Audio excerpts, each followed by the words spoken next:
చరిత్రలో అందరూ చిలకలు పావురాల గురించి రాసిచు కానీ గదే జాతిలో పుట్టిన కాకుల గురించి భయంగా రాయలే.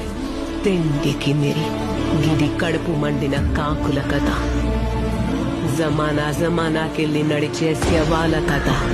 ఒక దగడొచ్చి మొత్తం జాతిల జోష్ తెచ్చిండు.